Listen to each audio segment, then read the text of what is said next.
Hello, welcome to episode 129 of the Epic Film Challenge. 1001 movies you must see before you die. 1950s Sunset Boulevard, directed by Billy Wilder and starring Gloria Swanson. I heard so much about this film and have been so excited to watch this film for so long. Just needed to wait for the right time to pick it up on Blu-ray. Finally did. Popped it in straight away and fell in love with it. Spoilers. I love this film. It's a classic. It is such a classic, and it's about this Hollywood writer called Joe. I guess he's in his 30s, you know, he's fairly young, and he is kind of just really trying to get a job. His life is not going very well. I mean, at one point he goes to a studio and just says, just give me additional dialogue, like anything, I just need some money. Things are just really going bad for him. His car's about to get repossessed. He's literally driving away from the people who are trying to repossess his car, and he pulls into this driveway to hide, and it's this old mysterious house, and in this house he finds this this mysterious woman, this middle-aged woman called Norma Desmond, and she is a faded silent film star from the glory years of Hollywood. And she's still kind of deluded into believing that she's still a big star and that she is still wanted by the public and remembered by the public. And she's planning her comeback, or as she says in the film, it's not a comeback, it's a return, you know. And she's very theatrical, and Gloria Swanson plays this woman, Norma Desmond. It's an incredible performance. It really, I don't know how she didn't win the Oscar. She was nominated, but it's such a stunning, beautiful performance of someone who is so wrapped up in themselves and is, you know, in parts kind of, you know, ruthless and almost vicious, and at other times just so vulnerable and sympathetic. I cared so much about her and wanted things to work out for her, but at the same time I resented her for the things that she would end up doing to the character of Joe. And that's what happens, you know, she meets this young writer, and, you know, he kind of works out he can probably get her to pay him a little bit to kind of work over her script for this film she wants to return with. He's a writer.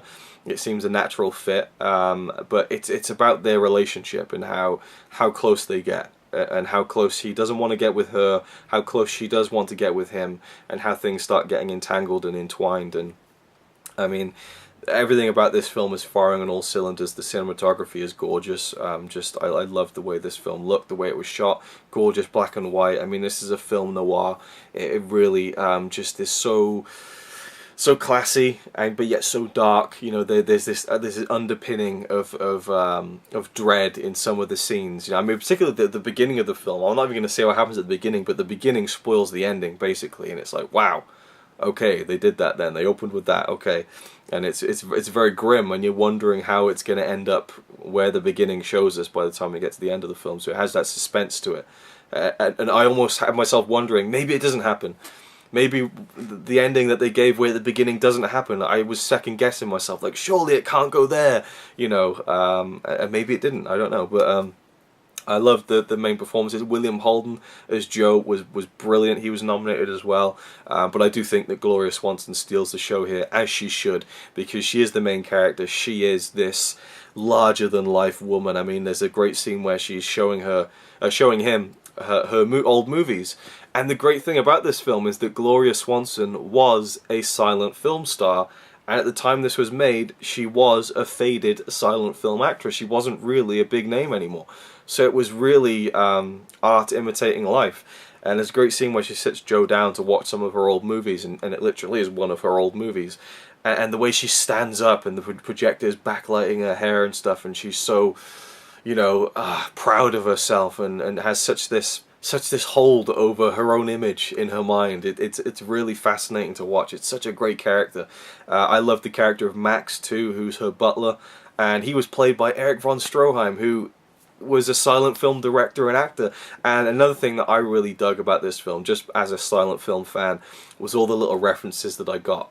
You know, if I watched this film 2-3 years ago, I wouldn't have gotten any of the references, but now I'm like, oh, you know, like, oh, Valentino, yeah, I know him, you know, and oh, that film, I know that film, and, you know, oh, Cecil B. DeMille, I know his name. And then Cecil B. DeMille turns out to be not only a big part of the film, because Norma Desmond wants to kind of reunite with her famous director, because she did all her great films with him. And that again was true. I think Gloria Swanson worked with Cecil B. DeMille in the silent era, but of course in the 1950s he was still making films, and so you get a scene where she goes with Joe to the movie studio to meet DeMille, and he's there, and it's actually him playing himself in this very integral part of the film.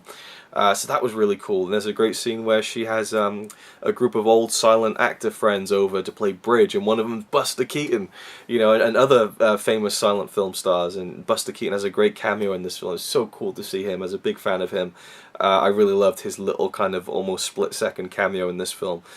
But I mean, all the silent film references aside, even I thought it was a fascinating story and a compelling story that had me hooked from start to finish.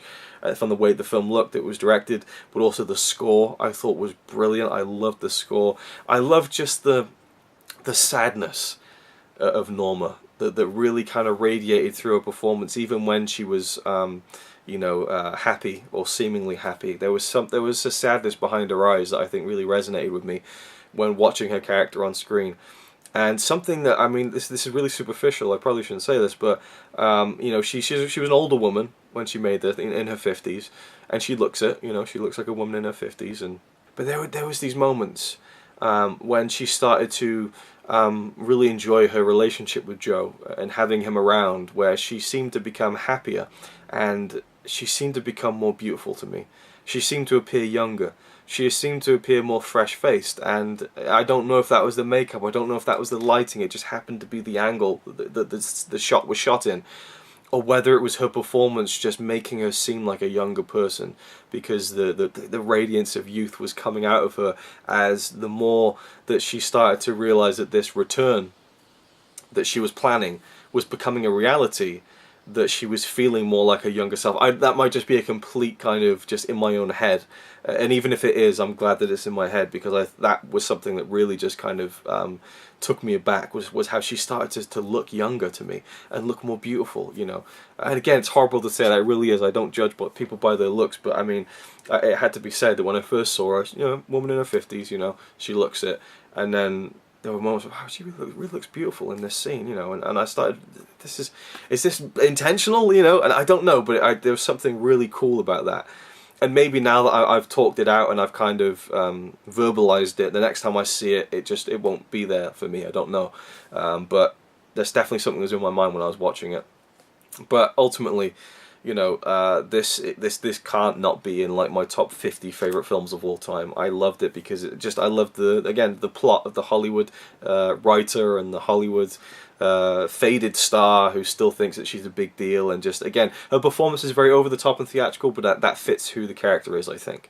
I think some people might take that away from it, that she seems too hammy, but that's kind of the point, I think, because especially silent film stars, they would have to have been really over the top to convey the emotions on screen.